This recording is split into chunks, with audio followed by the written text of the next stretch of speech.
আফসোস তুমি করবা, আজ না হোক কাল, হয়তো এক যুগ পর হলেও, আমি বেঁচে থাকতে, না হয় মরে যাওয়ার পর। আমার ভালোবাসার অপমান অসম্মান করার জন্য তুমি ঠিক আফসোস করবা, আমাকে আবার ভালোবাসার জন্য তুমি ছটফট করবা, তবে সেই দিন তুমি আর আমাকে পাবা না। চুপ থাকা এমন একটা ইবাদত, ফেরেশতা কিছু লিখতে পারে না, শয়তান কিছু বুঝে উঠতে পারে না, হৃদয় ভেঙে চুরমার হয়ে যায়। আল্লাহ ছাড়া কেউ সেটা বুঝতে পারে না। চুপ থাকুন, দেখবেন একদিন হঠাৎ করে সব দোয়া কবুল হয়ে যাবে, হৃদয়টা প্রশান্তি হবে ইনশাআল্লাহ। আহারে বেঈমান, তুমি আমাকে মৃত্যু যন্ত্রণা সমান কষ্ট দিয়ে নিজে সুখ খুঁজো।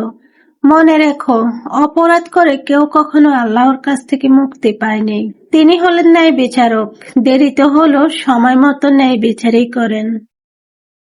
ফ্যামিলির বাহিরে কিছু মানুষ আছে যারা ফ্যামিলির না হলেও খুব আপন হয়ে যায়। খারাপ সময়ে তারা নিঃসন্দেহে পাশে দাঁড়ায়, একটুখানি ভরসা আর সাহস দিয়ে যায়। রক্তের কোনো সম্পর্ক না থাকলেও মনের টান থাকে খুব গভীর। তাদের সাথে হাসি, দুঃখ, গল্প সব ভাগ করা যায়। তাদের মতো মানুষ থাকলে জীবনটা একটু বেশি সুন্দর লাগে। সেদিন খুব বেশি মনে পড়ে, যেদিন আমি আর তুমি প্রথম কথা বলা শুরু করেছিলাম, কিন্তু কাজ তুমি নেই। যেই মানুষটা তোমার জন্য কাঁদছে, যেই মানুষটা তোমার জন্য ফোনের ওপাশে অপেক্ষা করছে, যেই মানুষটা তোমার জন্য নিজের আত্মসম্মান হারাচ্ছে, বিশ্বাস করে অতীতে সে এমন ছিল না, এবং নিশ্চিত থাকো ভবিষ্যতেও এমন থাকবে না।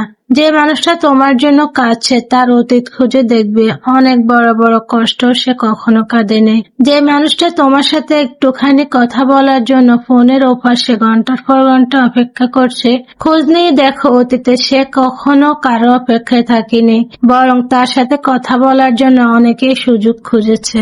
ঠকাইছো না তুমি, তুমিও ঠকবা, আজকে হোক বা কালকে, ঠকতে তোমাকে হবেই। কারণ যে ঠকায় সে কখনো ভালো থাকতে পারে না, শুধু সময়ের অপেক্ষা। প্রকৃতির একটা প্রতিশোধ রয়েছে, সে সময় বুঝে ঠিক প্রতিশোধটা নিয়ে ফেলবে। একটা সময় তুমি এমন ভাবে ঠকবে, সেটা তুমি কল্পনাও করতে পারোনি। ওই যে প্রকৃতি কারো ঋণ বাকি রাখে না, ঋণ তো সে শোধ করবে, শুধু সময়ের অপেক্ষা। ঠকতে তোমাকে হবেই। হে আল্লাহ, আমাকে ঠকানো পুরুষকে আমি ছাড় দিয়েছি তোমার সঠিক বিচারের আশায়। যে আমারে নিখুঁতভাবে ঠকাইছে, কষ্ট দিয়েছে, যে মুনাজাতে আমি তোমার ওই নিকৃষ্ট বন্দাকে ভিক্ষা চেয়েছিলাম, সেই মুনাজাতে আমি তোমার কাছে নিজের মৃত্যু কামনা করেছি।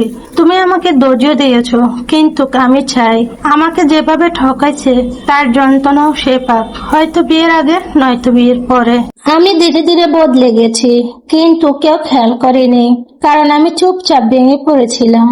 এক সময় সবকিছু শেয়ার করতাম, আজ নিজের কষ্টটাও নিজের কাছে লুকিয়ে রাখি, কারণ বুঝে গেছি সবাই শুনতে চায়, কিন্তু খুব কম মানুষই বুঝতে চায়। ভেতরে ভেতরে এতটাই ক্লান্ত হয়ে গিয়েছি যে এখন আর অভিমান করতে ইচ্ছেই করে না।